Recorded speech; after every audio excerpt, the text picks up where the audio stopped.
a long time I want to go for a hiking. So plan to go Fambong Lho. I heard tons of stories and finally it happened.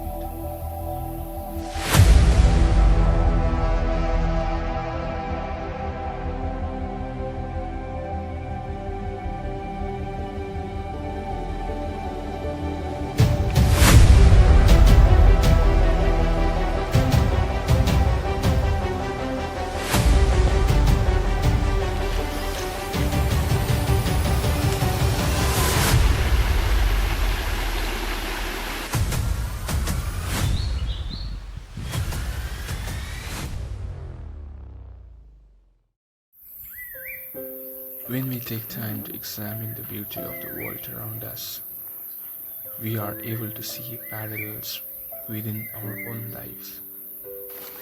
One who is tuned with nature is in tune with the practice of living.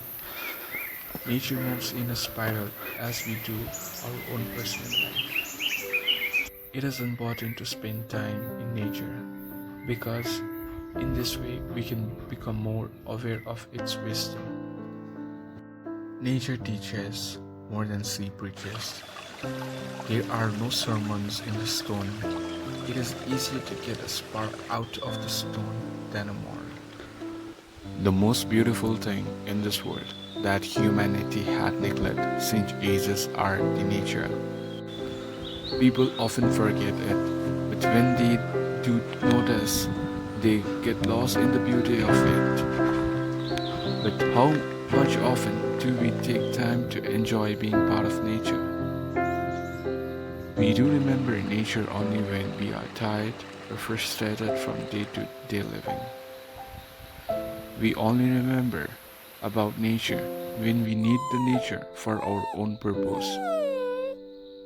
Why can't we make some time every day to cherish what we have without any reason?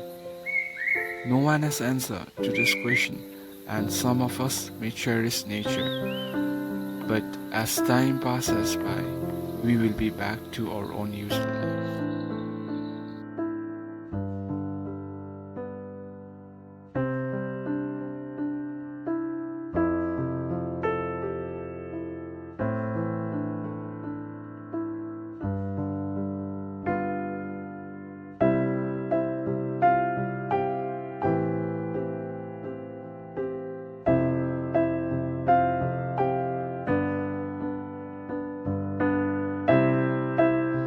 And yeah, but last not the least, falling in love with the nature, we also celebrated our friend's birthday with a smiley face of my friends around.